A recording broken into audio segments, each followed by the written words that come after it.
I'm Camille, 30 years old, and last week my father called me crying, the first time in my entire life I'd ever heard him cry. 2 years ago, I called my parents in tears, having just received a stage 3 cancer diagnosis. My dad said one sentence that I will never forget.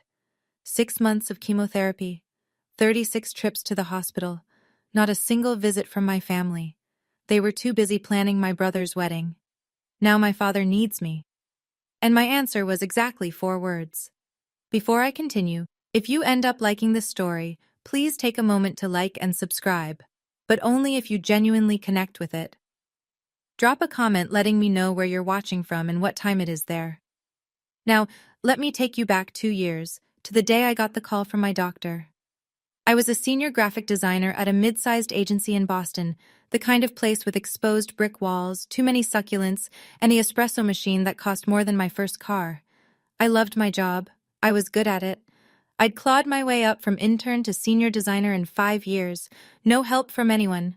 My apartment was a one-bedroom in Somerville, nothing fancy, but it was mine. I had a Monstera plant on the windowsill that I'd kept alive for 3 years, which felt like a minor miracle. I had a routine: coffee at 6:30, gym 3 times a week, dinner with my friend Harper on Thursdays. That Wednesday started like any other. I was in the middle of a campaign for a big client, some fintech startup with a deadline that made my eye twitch. My laptop was open, Slack notifications pinging every 30 seconds, when my phone buzzed with a number I didn't recognize. I almost didn't answer.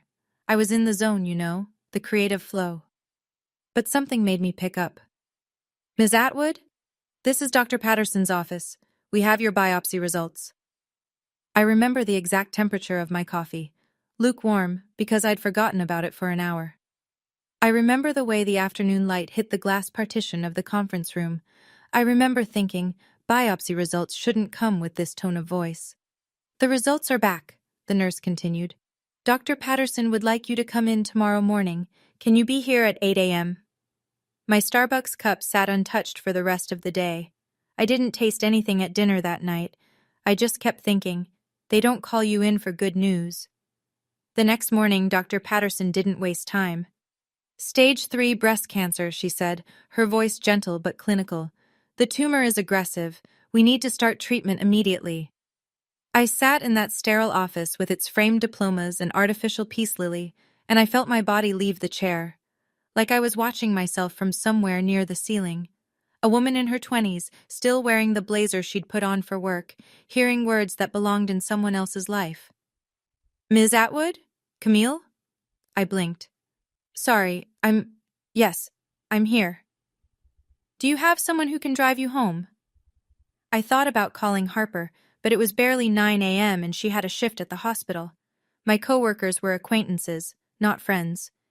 And then, without thinking, I said, "I'll call my dad." Here's what you need to understand about my family. My father, Richard Atwood, was the kind of man who believed his word was law. Not in a cartoon villain way, in that quiet, immovable way that makes everyone around him adjust their lives to accommodate his opinions. When I was growing up, we didn't argue with Dad. We didn't question Dad.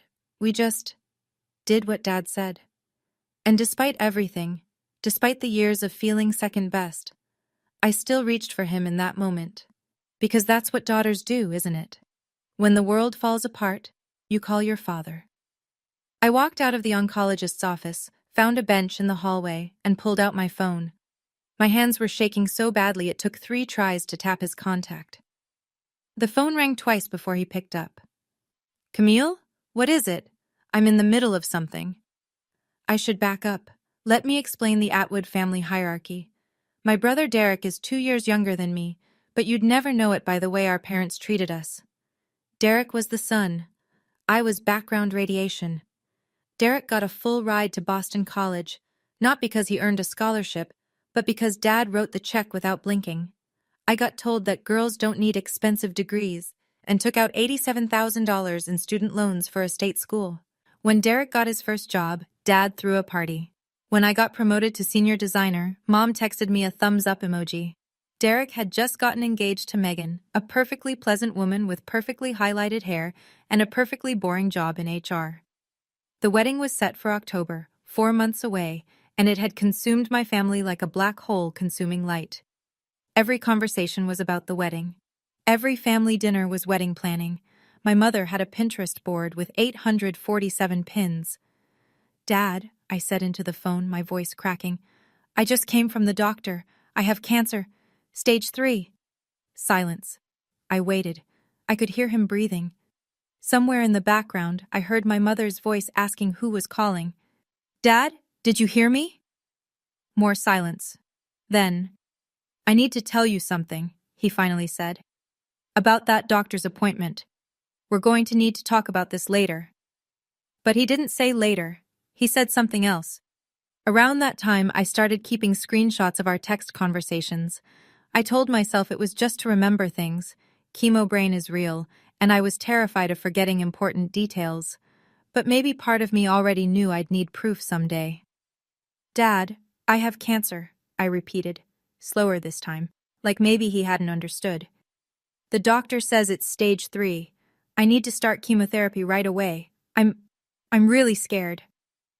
I was crying now, tears streaming down my face in that hospital hallway.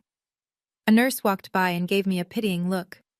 I turned toward the wall, phone pressed against my ear, waiting for my father to say the words I needed to hear. "Come home.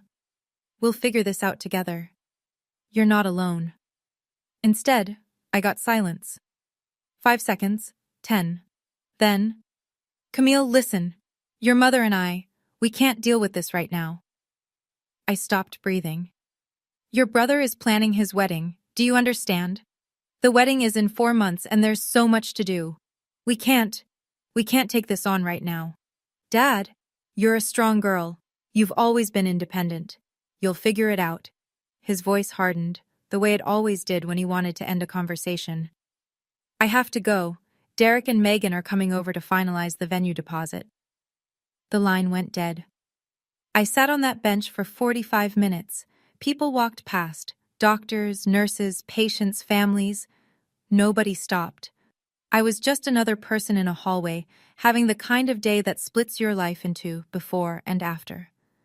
I wanted to call back. I wanted to scream, "Your daughter might be dying." I wanted to say, "A wedding is one day. Cancer is every day for the rest of whatever time I have left." But I didn't say anything. I just screenshot the call log, 8:47 a.m., duration 2 minutes 31 seconds, and added it to a folder I titled Family. That was the last time I called my father for 2 years.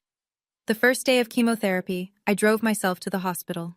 The infusion center was on the 4th floor, a room full of reclining chairs arranged in a semicircle, each one equipped with an IV stand and a small television mounted on an adjustable arm.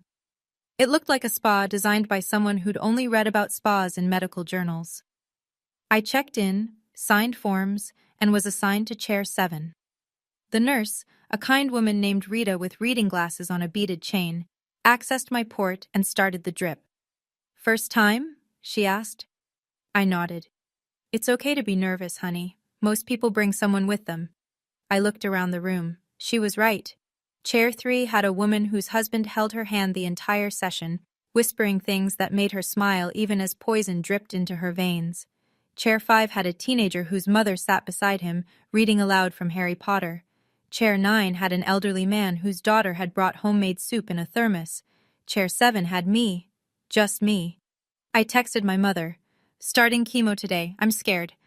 She replied 6 hours later, after I was already home, curled up on my bathroom floor with nausea I wasn't prepared for. "Hang in there, sweetie. Mom's at the florist with Megan, picking centerpieces. Peonies or roses, what do you think?" I stared at that message for a long time. Then I screenshot it, added it to the folder, and typed back, "Roses are nice." I didn't tell her I'd spent the last hour dry heaving. I didn't tell her that I'd had to pull over twice on the drive home because my vision was blurring. I didn't tell her anything real. What was the point? I met Harper Sullivan during my 3rd chemo session. She was a nurse practitioner who ran a support group for cancer patients, one of those hospital programs that exists because someone wrote a grant proposal about holistic care or patient wellness outcomes. I'd ignored the flyers for 2 weeks until Harper approached me directly. "You're always alone," she said, sitting down in the empty chair next to mine. She had curly red hair pulled back in a practical ponytail and the kind of direct eye contact that made it hard to lie. I noticed these things. I'm fine. I didn't ask if you were fine. She smiled, but it wasn't pitying. It was warm. I asked why you're always alone. Big difference. I should have brushed her off. I should have said something polite and dismissive, the way I'd learned to handle conversations I didn't want to have. But I was 3 rounds into chemo, my hair was starting to thin, and I hadn't had a real conversation with anyone in weeks. My family is busy, I said. And then, because something about Harper made honesty feel safe, with my brother's wedding.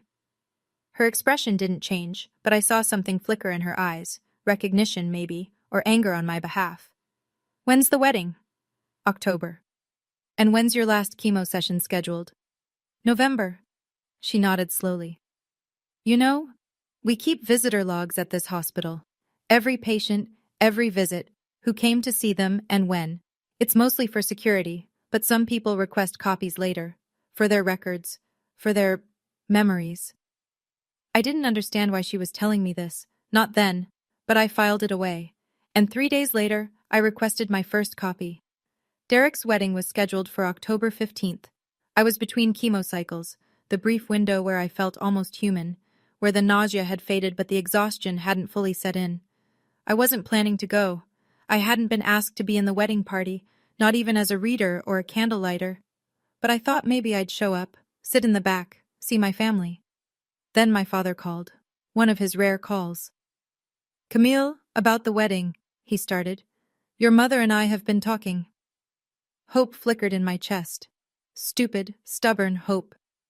We think it's best if you don't attend. The hope died.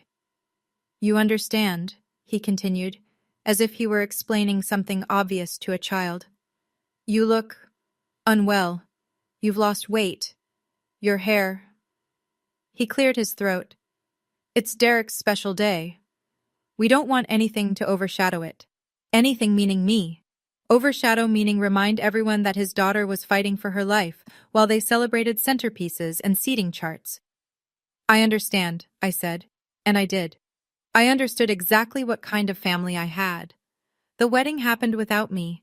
I saw the photos on Facebook. My mother's post got 247 likes, while I lay in bed recovering from round 4. My father in his Brooks Brothers suit beaming.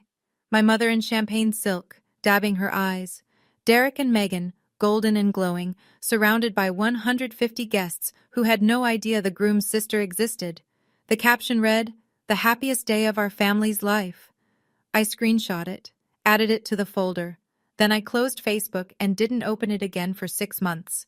Some things you don't need to see twice. 3 weeks after the wedding, the medical bills started arriving. My insurance covered a lot, thank God for my company's PPO plan, but a lot isn't the same as everything. After deductibles, copays, and the medications my plan considered non-formulary, I was looking at $47,000. $47,000 I didn't have. I sold my car. I canceled every subscription. I stopped buying groceries that weren't on sale, and when that still wasn't enough, I did something I'd sworn I'd never do again. I asked my father for help. Dad, I'm in trouble. The medical bills are more than I can handle. Could I borrow some money? I'll pay it back. I stared at that text for 20 minutes before sending it. My finger hovered over the button like it was a detonator. But I was desperate, and desperation makes you forget your pride. His response came 2 hours later. Your mother and I just finished paying for Derek's wedding. We don't have extra right now. Have you looked into a personal loan? Your credit should be good enough. I read it 3 times waiting for a follow-up. A sorry, or an I wish we could help, or even a we love you. Nothing came. $47,000. That was the price of my survival, and my family, who had just spent $80,000 on a wedding for my brother, as Derek had proudly mentioned to relatives, couldn't spare a dime. I screenshot the conversation. I added it to the folder. Then I applied for a personal loan with a 14% interest rate, because what other choice did I have? I'd be paying it off for years, but I'd be alive to do it. At least, I hoped I would be. The worst night came after round 4. My oncologist had warned me The cumulative effects of chemo build up, each round harder than the last. But nothing prepares you for lying on your bathroom floor at 2 a.m., shaking so hard your teeth chatter, while your body tries to reject every cell it contains. I lost my hair that night. Not gradually, the way it had been going, strand by strand, handful by handful, but all at once. I woke up to a pillow covered in blonde, the hair I'd had since birth, the hair my mother used to braid when I was small. I crawled to the toilet and vomited until there was nothing left. Then I kept vomiting anyway. At 2:47 a.m., I called my mother. The phone rang 8 times before going to voicemail. I called again. Voicemail. Again. Voicemail. At 3:15 a.m., I texted Harper. I think I need help. She showed up at my apartment 40 minutes later, still in scrubs from a late shift. She didn't say anything, just sat with me on the bathroom floor, held back what was left of my hair, and stayed until the sun came up. My mother called back at 10:23 a.m. Sweetie, you called last night? I had my phone on silent. Megan and I were at the spa. Post-wedding stress relief. You know how it is. A pause. What did you need? I looked at Harper, who was making me tea in my tiny kitchen. Then I looked at the bald patches on my head in the bathroom mirror. Nothing, Mom, it was nothing. Oh, good. Well, call any time. Love you. She hung up before I could respond. I screenshot the call log, and I understood, finally, what family meant. I know a lot of you watching might have been through something similar, abandoned by the people who were supposed to love you when you needed them most. If you're nodding right now, drop a "me too" in the comments. You're not alone. And if you're wondering what happened when my father finally needed me, keep watching. Because what comes next, I promise you won't see coming. But first, let me tell you how I survived. 2 years later, I was cancer-free. The day Dr. Patterson told me, "No evidence of disease, Camille. You did it." I walked out of her office and cried in the parking garage for an hour. Not sad tears, not even happy tears exactly. Just release. 2 years of holding my breath, and finally, I could exhale. A lot had changed in those 2 years. I'd been promoted to art director. Turns out, staring down your own mortality gives you a clarity that corporate America respects. My boss, Victor Reeves, had kept my position open during treatment, had let me work remotely when I could manage it, had never once made me feel like a burden. "You're talented," he said simply when I thanked him. Talent is worth waiting for. I'd moved too, sold my little Somerville apartment and bought a condo in Beacon Hill. Nothing huge, but it had a window that overlooked the Charles River and enough space for my monstera, which had somehow survived everything I had. I bought myself a navy cashmere scarf to celebrate my 1-year remission. It was the most expensive thing I'd ever owned that wasn't a medical bill. Harper and I were still close, closer than ever. We had dinner every Thursday just like before, but now she felt less like a friend and more like a sister. The sister I'd always wanted. My family? I hadn't seen them in 2 years. We exchanged the bare minimum, a Happy New Year text, a birthday emoji. Nothing real, nothing that mattered. I'd made peace with it, or at least, I'd made a fragile truce. I had a life now, a good life, a life I'd built myself, from the ground up. And then my father called. It was a Thursday evening. I was making dinner, salmon with roasted vegetables, because I'd learned to actually cook during chemo when I needed to control exactly what I ate, when my phone lit up with a name I hadn't seen in years. Dad. I stared at it. The salmon sizzled in the pan. The phone kept buzzing. My first instinct was to let it go to voicemail, the way I'd learned to let a lot of things go. But something, curiosity maybe, or the masochistic part of me that still wanted to believe, made me answer. "Hello? Camille?" His voice was different, thin, uncertain. My father had never sounded uncertain in his life.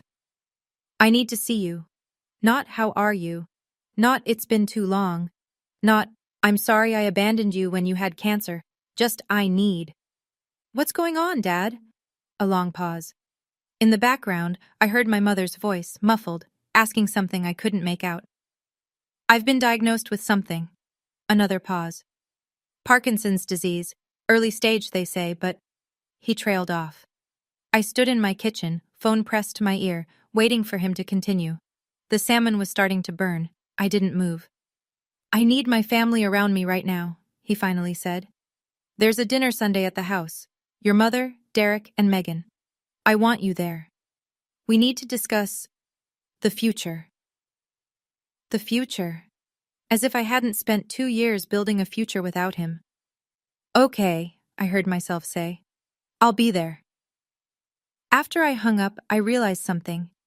In that entire conversation, the first real conversation we'd had in 2 years, he never once asked if I was okay. He didn't even know if I'd survived. I spent the next 2 days oscillating between dread and a dark kind of curiosity. Parkinson's disease.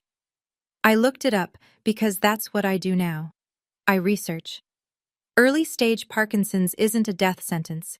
It's a slow decline, a gradual loss of control, tremors, stiffness. Eventually, difficulty walking, talking, swallowing. It requires long-term care. It requires patience. It requires someone willing to put their life on hold. And suddenly, I understood why my father had called. Not because he missed me, not because he regretted what he'd done, because he needed something, and I was the logical choice. The daughter without a husband, the daughter without children, the daughter who had always been expected to sacrifice. I called Harper that night. You're going? She asked, her voice careful. I need to know what they want, and I need them to look me in the eye when they ask for it. Cam, I'm not going to let them manipulate me, not anymore. I touched the cashmere scarf hanging by my door, my reminder of everything I'd survived. But I need to face them. Does that make sense? Harper was quiet for a moment. Then, you know that folder you've been keeping? The screenshots? The visitor logs? Yeah. Bring it, just in case. I could hear her choosing her words carefully. Not to use, but to remind yourself of the truth, if they try to rewrite it. I hadn't opened that folder in months, but that night I sat on my bed and scrolled through 2 years of evidence. The texts, the call logs, the hospital visitor records with my name at the top and an empty column where visitors should have been. My family's love story, told in documentation. Sunday arrived too quickly. I dressed carefully, not to impress, but to armor. Black slacks, a cream silk blouse, the cashmere scarf draped over my shoulders. I looked successful. I looked healthy. I looked like someone who had built a life without them. Harper texted me before I left. Remember, you don't owe them anything, not a single thing. The drive to Newton took 40 minutes. My parents' house was exactly as I remembered. A white colonial with black shutters, 3 stories, 5 bedrooms, a lawn so manicured it looked artificial.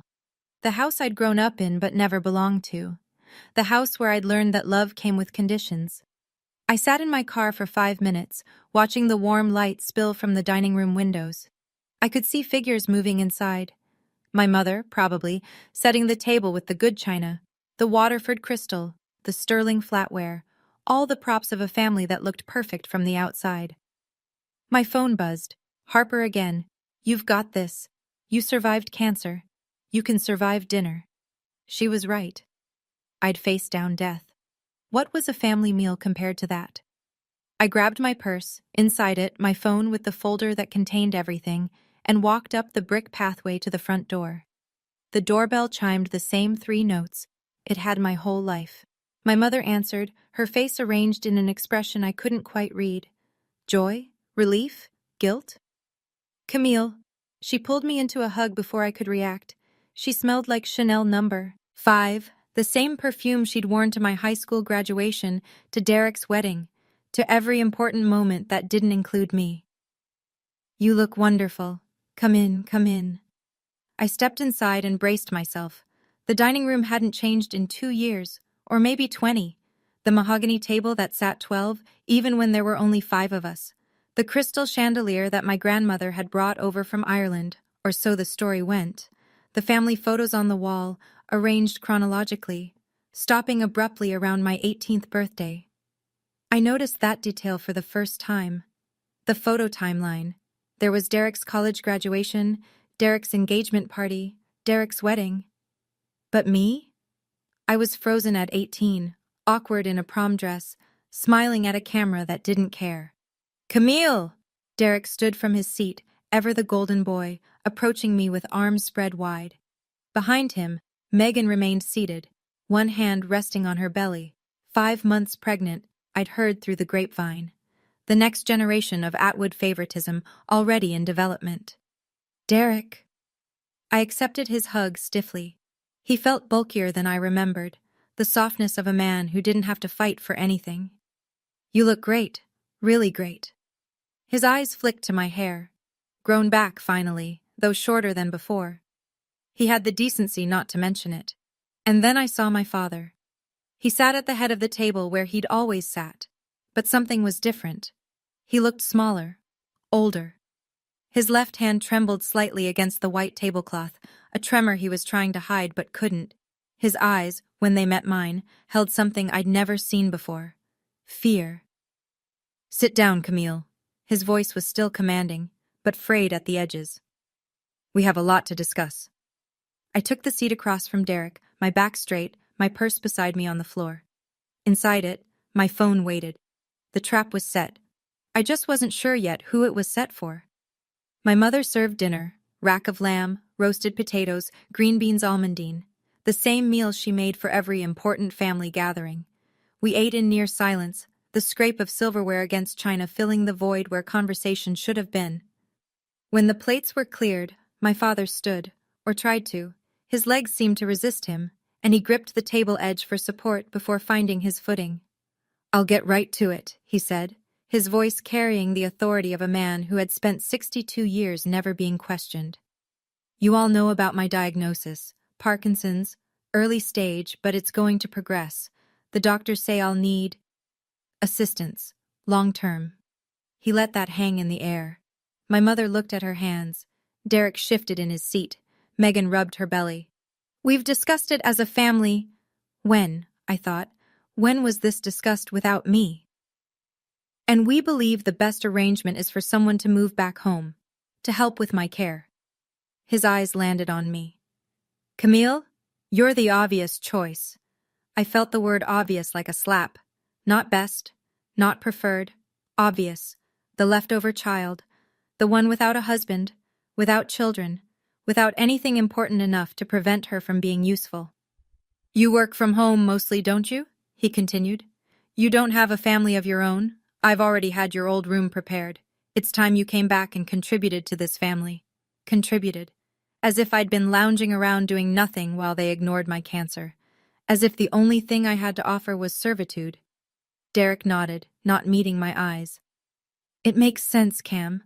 I've got the baby coming, the job. You understand? I looked at my father, his trembling hand, his expectant face, and I smiled. You have a responsibility to this family, Camille. My mother's voice, soft but insistent. The voice she used when she wanted something but was too proper to demand it outright. Your father needs you. I've been working 60-hour weeks, Derek added, leaning back in his chair with the confidence of someone who's never had to justify his existence. And with the baby coming, Megan's going to need my support. I can't be in 2 places at once. I noticed he said Megan's going to need support. Not that he wanted to be there, just that Megan would need him. A convenient excuse. Megan herself stayed silent, her hand still on her belly, but her eyes were on me. There was something there, not sympathy exactly, but recognition, like she was watching a play she'd seen before and knew how it ended. Think about what you're asking, I said quietly. We're not asking. My father's voice hardened. We're telling you what needs to happen. You're the daughter. This is what daughters do. This is what daughters do. The words hung in the air like smoke.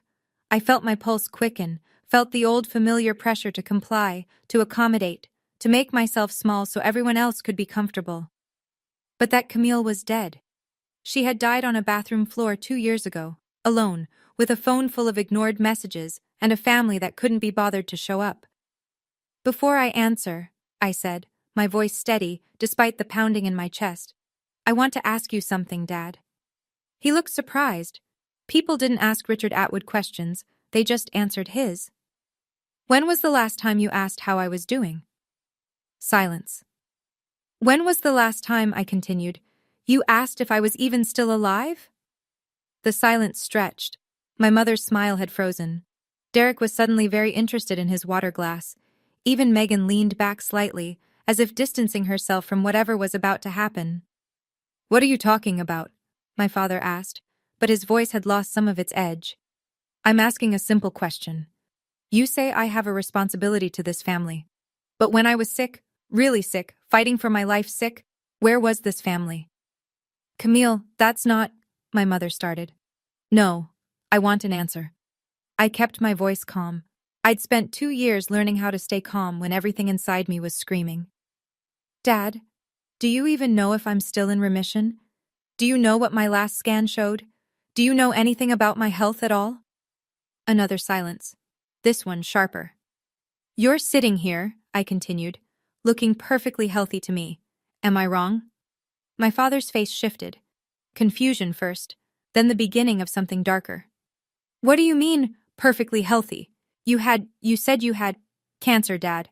I had stage 3 cancer." I let the word land. I went through 6 months of chemotherapy. I lost my hair. I lost 15 pounds. I spent $47,000 out of pocket because you told me you couldn't help. My father's mouth opened and closed. For the first time in my life, I saw him speechless. And here's the part I need you to understand. I reached for my purse, slowly, deliberately. My hands weren't shaking anymore. "I'm cancer-free now, 2 years in remission. But you didn't know that, did you? You never asked." I pulled out my phone. "You never asked because you didn't care." My father's face had gone pale. My mother was crying now, silent tears, the kind she always cried when she wanted to look fragile without making a scene.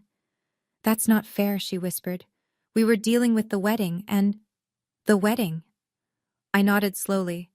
Derek's wedding, which was important enough to plan, important enough to pay $80,000 for. Yes, I heard you bragging to Aunt Linda, but my cancer treatment wasn't important enough to visit. Not once, not one single time. Derek shifted uncomfortably. "Cam, we didn't know it was that serious. I called Dad the day I got my diagnosis. I was crying. I told him I had stage 3 cancer." I looked directly at my father. "And you said, and I quote, 'We can't deal with this right now. Your brother is planning his wedding.'" "I didn't," my father started. "Yes, you did." I unlocked my phone, opened the folder, and placed it face up on the mahogany table. "Would you like to see the text messages where you told me you couldn't loan me money for treatment because you just paid for the wedding? Or the call log showing Mom didn't answer when I called her at 2 a.m. because I was too sick to stand? Or maybe you'd like to see my hospital visitor records?" I scrolled to the document. Lines and lines of dates, times, and one column that repeated the same word over and over. None, none, none. 36 hospital visits, I said. 36 chemotherapy sessions, 0 visitors. The room was absolutely silent. Megan's hand had dropped from her belly. She was staring at the phone, then at Derek, then at my parents. Something had shifted in her expression. My mother reached for the phone, then drew her hand back. "I didn't," she started. But there was nothing left to say. I slid the phone toward the center of the table. The screen glowed in the soft chandelier light, displaying my hospital visitor log, a document I'd requested 3 times over 2 years, each time hoping the next page would show a familiar name, and each time being met with emptiness. "You can look," I said. "All of you. I'm not hiding anything." My mother was the first to reach for it. Her hands trembled as she scrolled through. Months of entries, dates stamped in institutional font, my name at the top like a patient ID number, and that devastating column, visitors, none, none, none. "I don't understand," she whispered. "Why didn't you tell us how serious—" "I did tell you." I pulled up the screenshots. Here's where I texted you my chemo schedule, and here's where you replied asking about roses versus peonies. Here's where I asked Dad for money, and he told me to get a loan. Here's where I called you 23 times over 6 months, and you answered, twice. Derek grabbed the phone from my mother, scrolling through the evidence. His face had gone a grayish color I'd never seen before. Megan leaned over his shoulder, reading, her jaw tight. "This is—" Derek shook his head. "This can't be right." "It's right." I took a breath. "Every screenshot is time-stamped. Every visitor log is official hospital documentation. This isn't my opinion, Derek. This is what happened. This is what all of you did. I looked at my father. He hadn't moved. His trembling hand was pressed flat against the table, as if he were trying to steady himself against something more than Parkinson's. I don't need anyone to apologize, I said quietly. I just need you to remember this. Remember it when you ask me what I'm going to do next. If you're thinking I was too prepared for this, you're right. I was. Because when you've been betrayed by the people who were supposed to protect you, you learn to protect yourself. You learn to keep receipts. You learn that feelings can be denied, but documents can't. Hit that like button if you believe that sometimes the truth is the only weapon you need. And stay with me, because my 4 words are coming. The silence that followed was the loudest sound I'd ever heard. My mother was crying openly now, not the performative tears of earlier, but something rawer.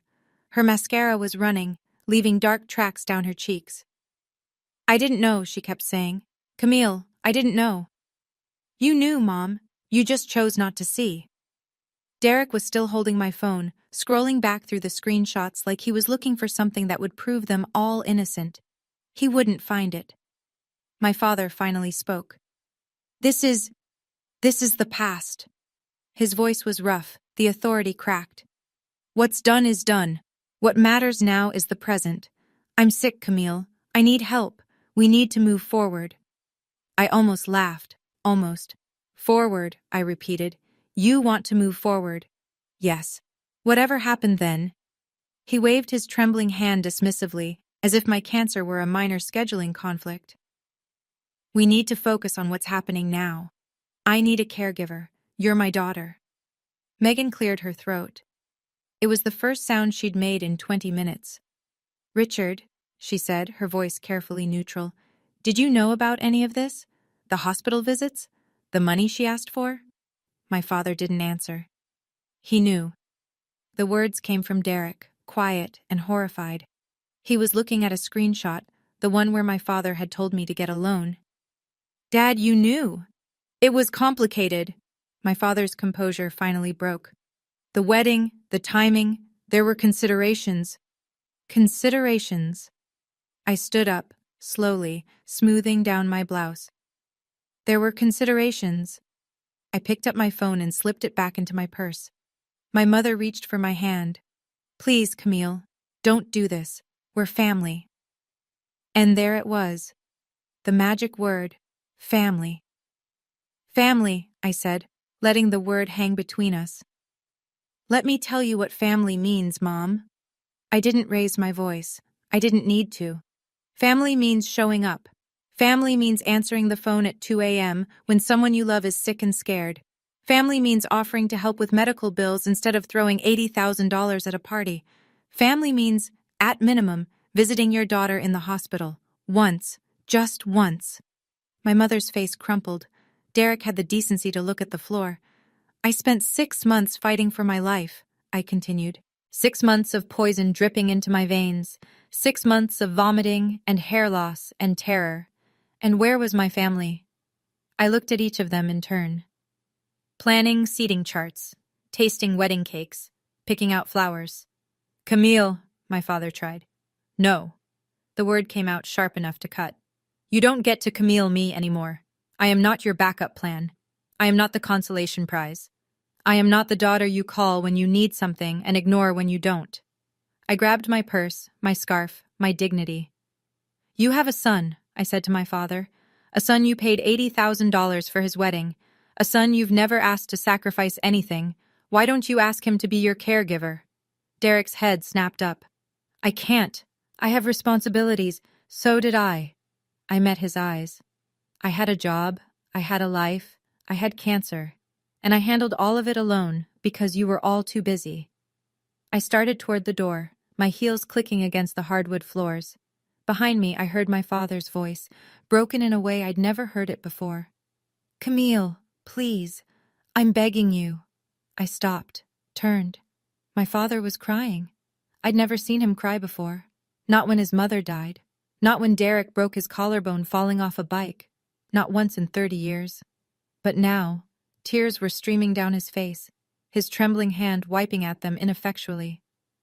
"I'm sorry," he choked out. "I know I handled it wrong. But I'm scared, Camille. I'm scared of what's coming. I need you. Please, you're my daughter."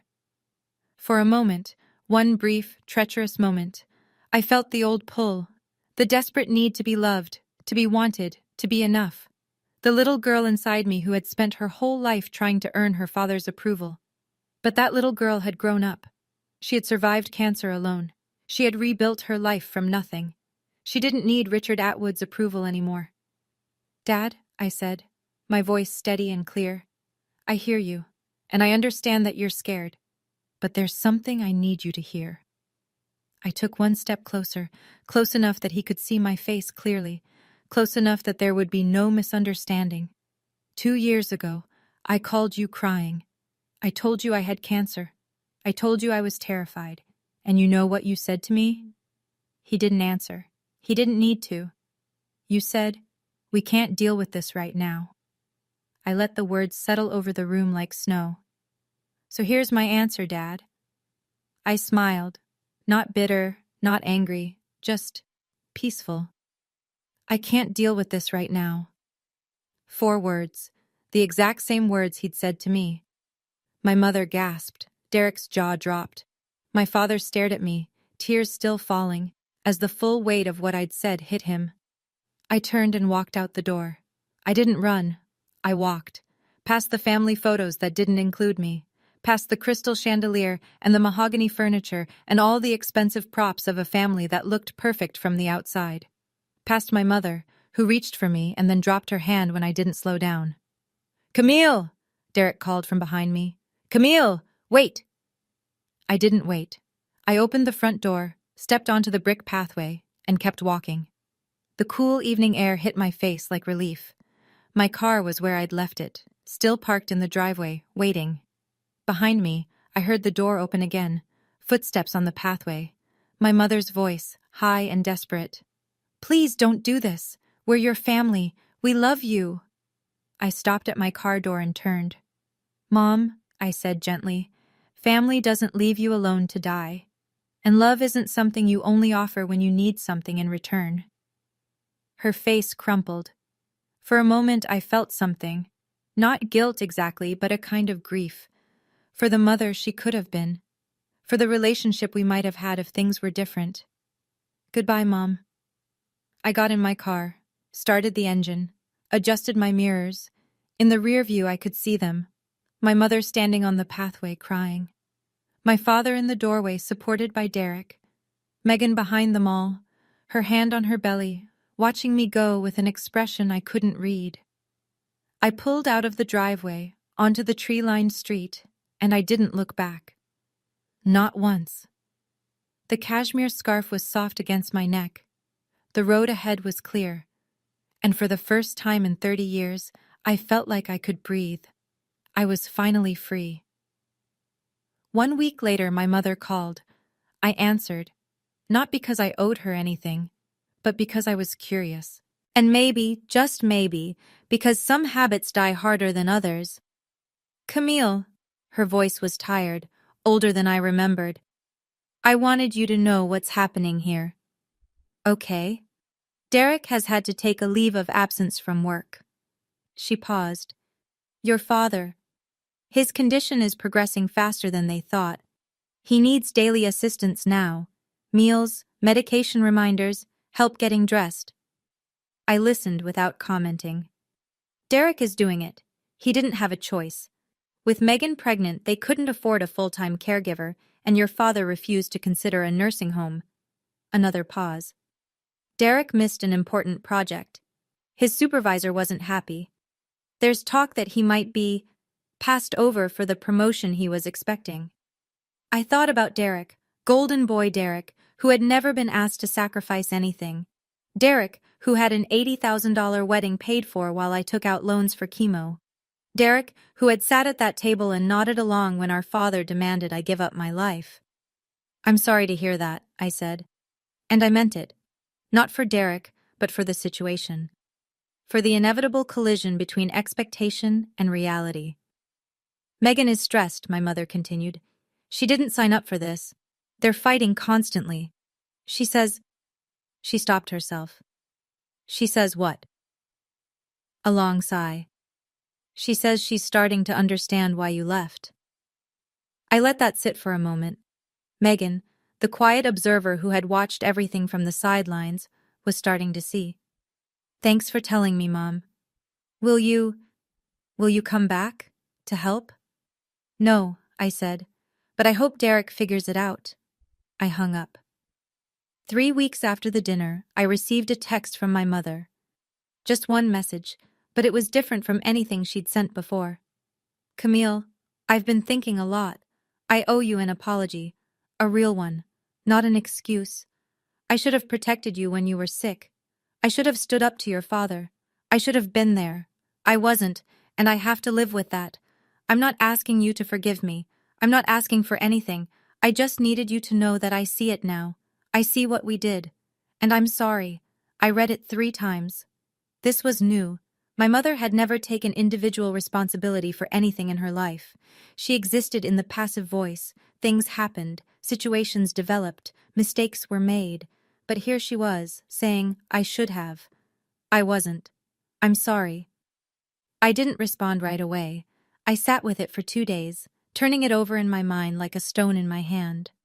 On the 3rd day, I wrote back, I appreciate you saying that. I'm not ready to talk yet, but I hear you.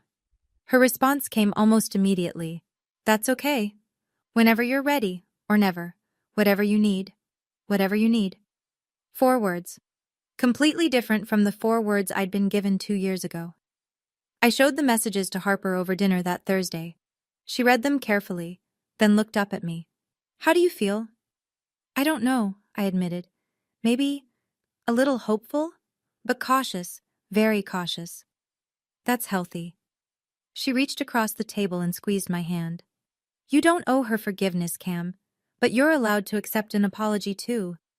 I know. I smiled. I'm learning. The letter arrived 2 weeks later. It was handwritten, shaky, uneven, the penmanship of a man whose hands no longer obeyed him. The envelope had my name spelled out in careful, trembling letters. Camille Atwood. I almost didn't open it. I carried it around in my purse for 3 days, taking it out occasionally and putting it back, until Harper finally said, Just read it. The anticipation is worse than whatever's inside. She was right. I opened it on a Thursday evening, sitting alone in my apartment with a glass of wine and my Monstera plant as a witness. Dear Camille, I am not good at this.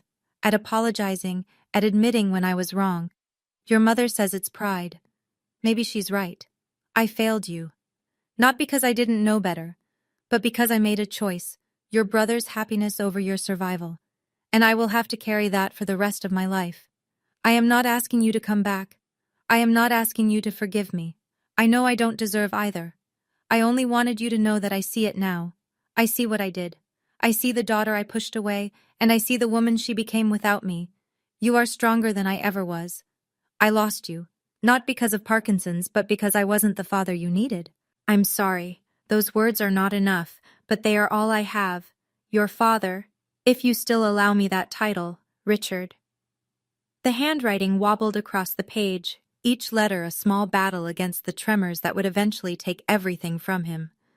I folded the letter carefully and placed it in my drawer. I didn't write back, but I didn't throw it away either. Harper came over the next day. I showed her the letter, the first person I'd shown it to, the first person I trusted enough to see me process something this complicated. She read it slowly, her expression thoughtful. When she finished, she set it down on the coffee table between us. How do you feel? I don't know. I curled my feet underneath me on the couch. Sad, I think. For him. For what he's losing. For what we could have had. But not guilty? I thought about it. Really thought about it. No. Not guilty. I picked up my wineglass, turned it in my hands. I used to feel guilty for everything. For not being good enough. For not trying hard enough. For not being the daughter he wanted. But I've learned something in the last 2 years. What's that? That some people will never love you the way you need, no matter what you do. And that's not your failure, it's theirs.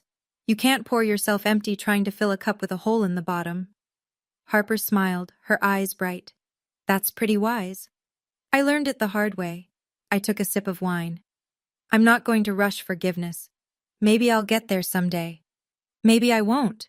But I'm not going to force it just because he's sick, or because it would make things easier for everyone else. And if he gets worse? If he… She didn't finish the sentence. Then I'll deal with it when it happens. But I won't set myself on fire to keep someone else warm, not anymore. I looked at the letter, still sitting on the table.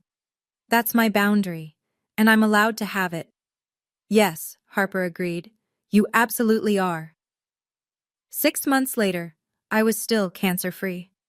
Dr. Patterson had used the word thriving at my last checkup, which seemed too optimistic for someone like me, someone who had learned to brace for impact.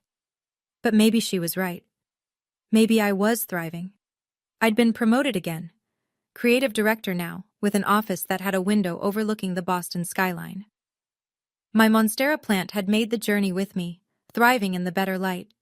I'd hired 2 junior designers and discovered that I actually loved mentoring people, guiding them through the challenges I'd faced alone. I was dating someone. His name was James, and he was a high school history teacher with kind eyes and a terrible sense of humor. He knew about my cancer, about my family, about all the ways I'd been broken and rebuilt. He didn't try to fix me.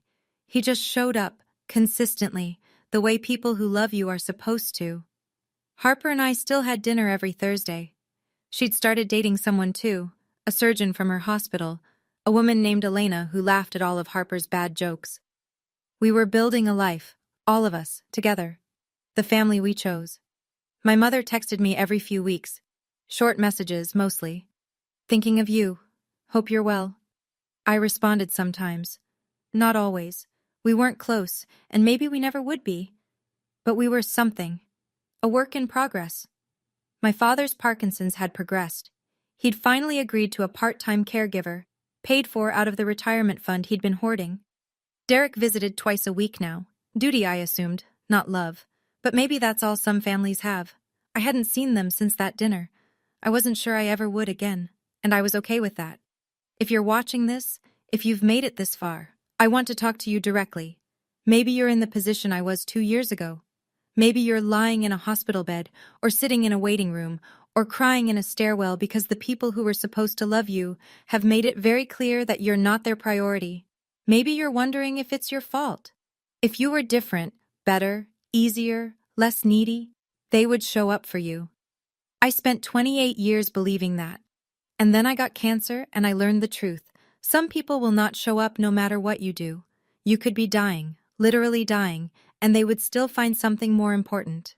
That's not a reflection of your worth. That's a reflection of theirs. Here's what I want you to know. You are allowed to set boundaries. You are allowed to protect yourself. You are allowed to say no to people who only reach out when they need something. You are allowed to build a family out of the people who actually love you, even if they don't share your blood. Forgiveness is a process, not a performance.